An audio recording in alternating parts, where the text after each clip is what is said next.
May bagong in-announce na caregiver program si Immigration Minister Mark Miller kung saan PR on arrival agad ang caregiver pagdating dito sa Canada. Tara, pag-usapan natin.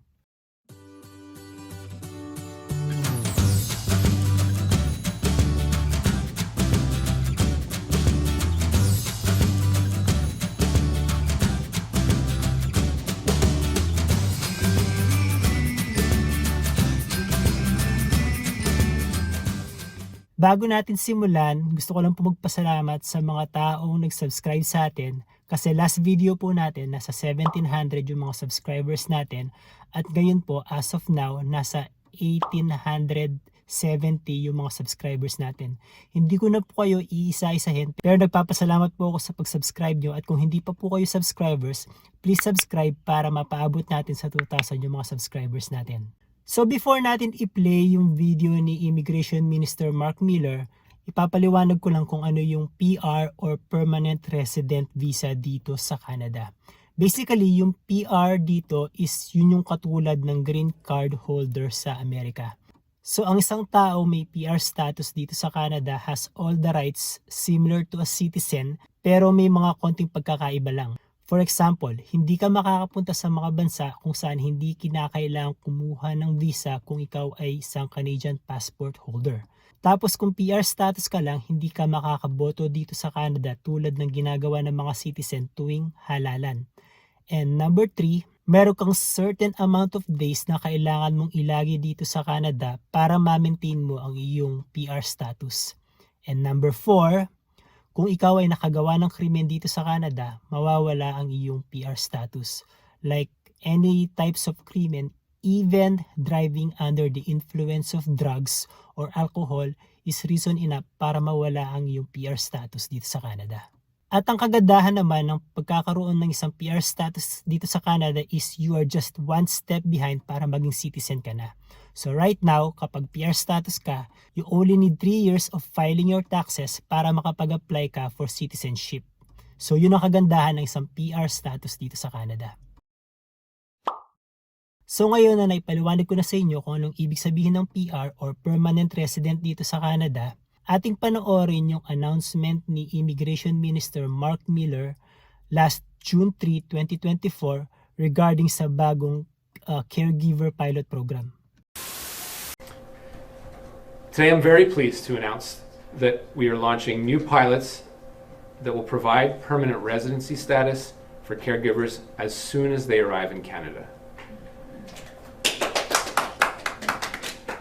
The biggest change coming in these new pilots will be providing a one-step immigration process. Before, caregivers first needed to get work permits and then obtain work experience before applying for permanent residency. Under the new rules, we're simplifying the process and providing them with a clear, straightforward pathway to stay and care for our loved ones. The change will notably provide more autonomy for caregivers to leave workplaces with abusive situations and seek opportunities to advance in the care sector. And Lord knows I've heard a lot of those stories, not only today, but in the past as we've been listening and reaching out to people that have been providing that support and have been in abusive situations. I'm also pleased to share that we are lowering out of fairness the language requirements to Canada Language Benchmark 4 under these new PR on arrival pilots. Our aim is to strike a balance between breaking down the barriers caregivers face to get PR and selecting newcomers who will be resilient to changes in the labor market. Lowering the language requirements is a must-needed change that we've heard directly from the community on and will align with other programs in my department as well as provincial programs, creating better consistency and fairness for all applicants. Caregivers will still have the needed language skills to work in the caregiving field. Let me be clear about that.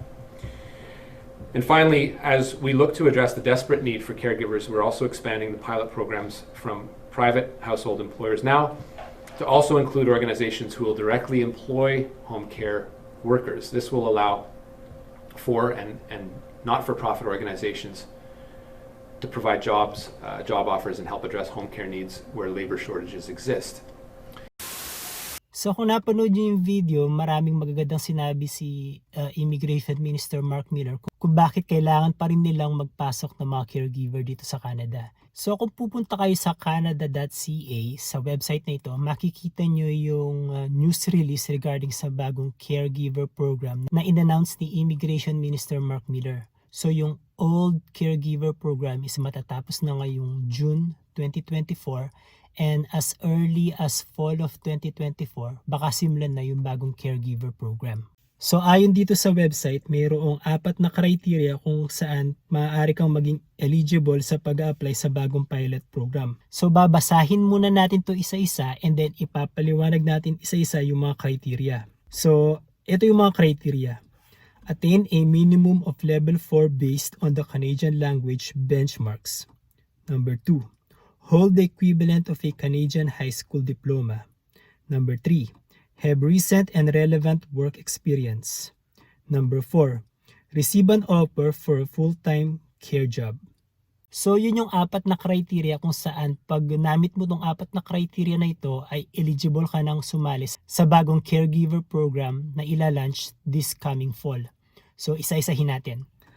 Yung number 1, ang sabi dito, attain a minimum of level 4 based on the Canadian Language Benchmarks or CLB. Dati kasi sa lumang pilot program, ang CLB requirement is number 5. So kung titignan natin ang equivalent nito sa IELTS, kung pupunta tayo sa website na ito at i-click natin itong CLB 5, makikita natin na ito yung equivalent niya sa IELTS.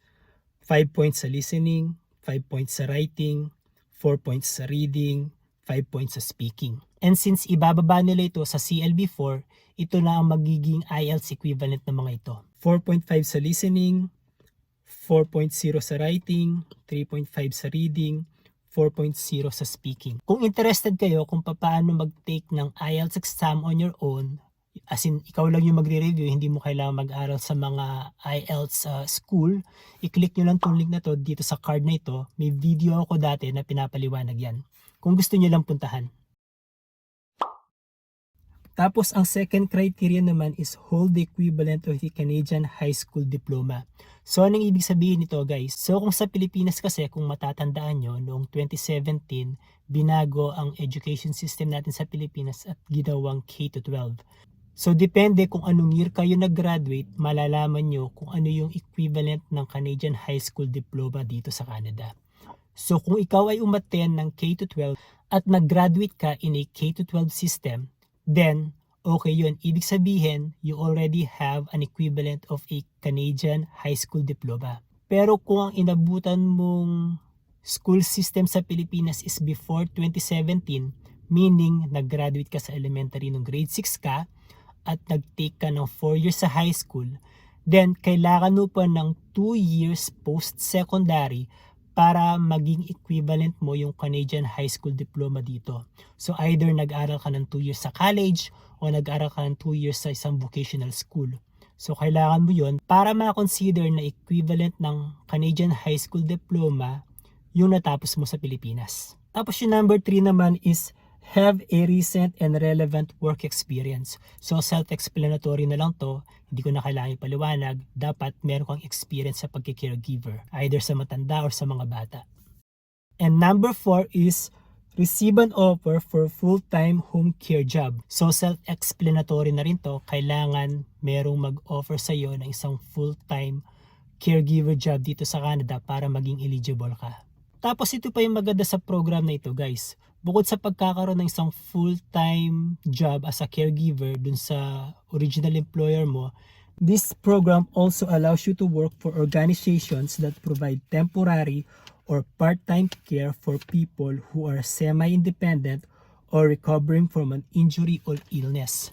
So aside sa pagkakaroon ng isang day job mo talaga, pwede ka mag-part-time sa program na ito. Ngayon, ang isang interesting thing sa program na ito is hindi sila nangangailangan ng LAMIA o yung tinatawag nating Labor Market Impact Assessment.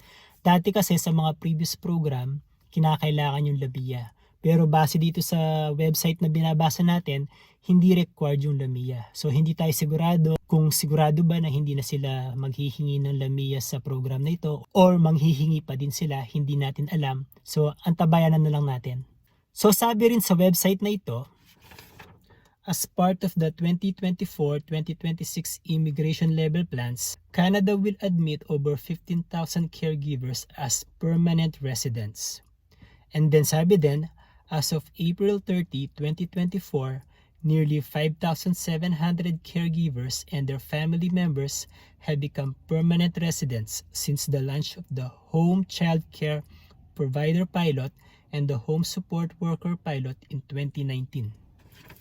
So yun guys, 15,000 caregivers ang in-expect nilang mapapapunta rito sa Canada sa taong 2024 hanggang 2026. So maraming opportunity kayo na mag-apply dito as a PR on arrival caregiver. So right now, ang masasabi ko lang since kaka-announce lang ito ni Immigration Minister Mark Miller, limited information pa ang meron tayo ngayon and hopefully in the coming days merong maglabas ang mga additional information at magkaroon ng linaw itong caregiver pilot program na ito. And disclaimer lang guys hindi po ako consultant, hindi ako professional consultant. I'm not part of any immigration consultancy firm. I am just a messenger. So yung mga sinasabi ko lang sa inyo is yung mga balita na narinig natin dito sa Canada at ipinapasa natin sa inyo. If you want to know more about this new program, may I suggest na mag-inquire kayo sa mga licensed immigration consultant agency. Or pwede rin kayong do your own research. Kasi ako, ganun yung ginawa ko nung nag-apply ako dito sa Canada. In order for me to save money, nag-do your own research lang ako. So, abang-abangan nyo lang in the coming days kung ano yung mga bagong information na lalabas regarding dito sa bagong caregiver program na ito. At paghandaan nyo rin yung ibang aspect nito like sa pagkuha ng IELTS or pag-take ng IELTS, mag-review kayo ng maayos at siguro maghanap-hanap na rin kayo ng mga kakilala nyo na pwedeng mag-offer sa inyo ng full-time job offer, or I'm pretty sure sa mga immigration consultant agency na yan, may mga alam sila na mga employers din. Baka matulungan nila kayo. So, there you go guys. Ano yung masasabi nyo dito sa bagong caregiver pilot program na in-announce ng Canada? Drop nyo lang yung comment nyo para marinig natin yung opinion ninyo. And please don't forget to subscribe to my channel.